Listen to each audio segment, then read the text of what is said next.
Good morning, kiddos. We're going to read the next chapter in Flying Solo. We have permission to read it through Sandpiper.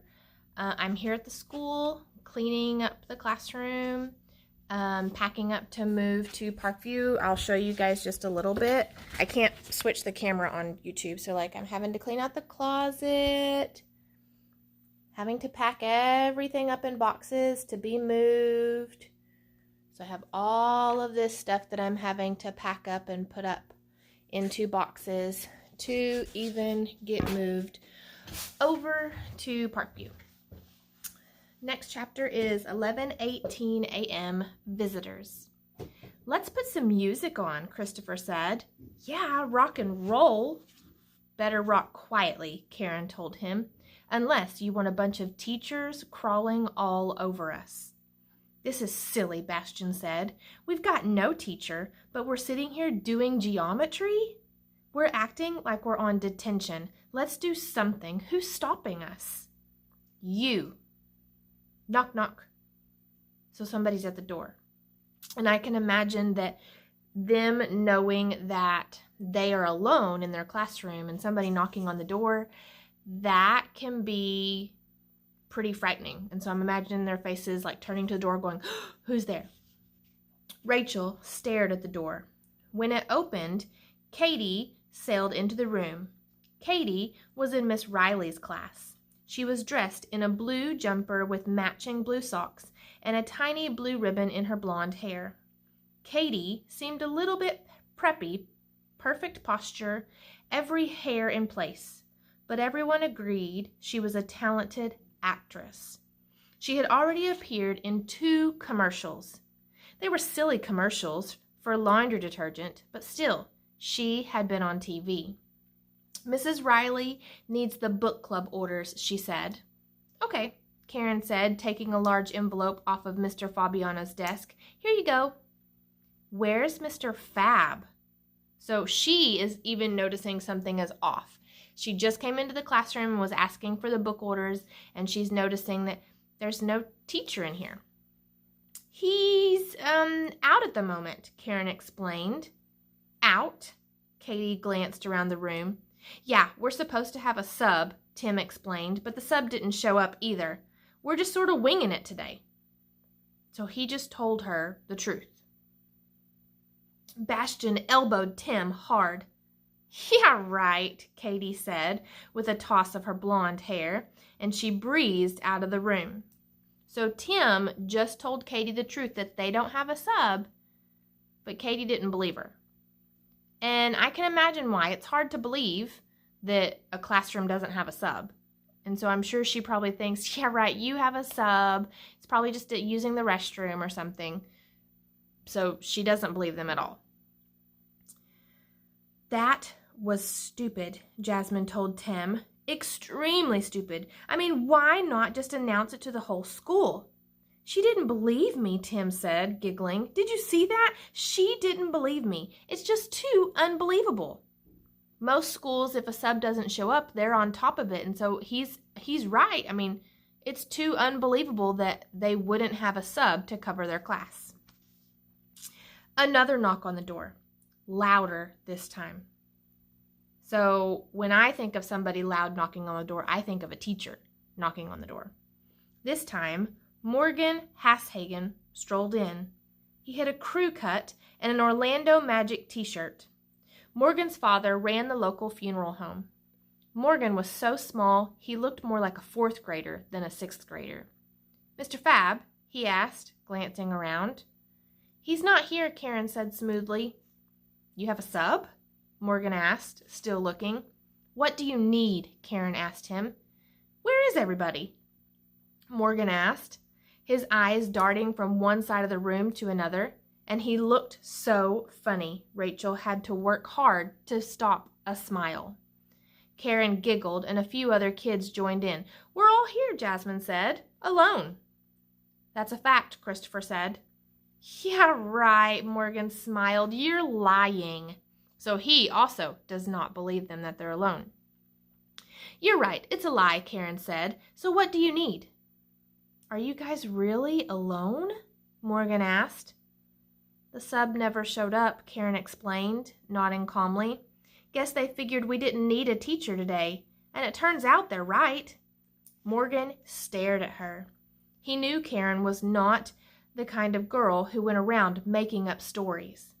His expression slowly changed from skepticism to wide-eyed disbelief. Really? He looked out at the class. You guys have nobody here? You didn't tell anybody?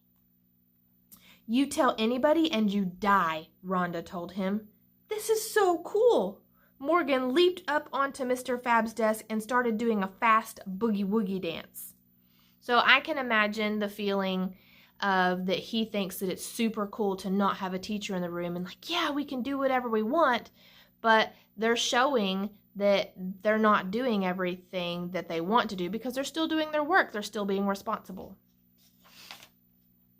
How mature, Rhonda said. Get off there, you jerk.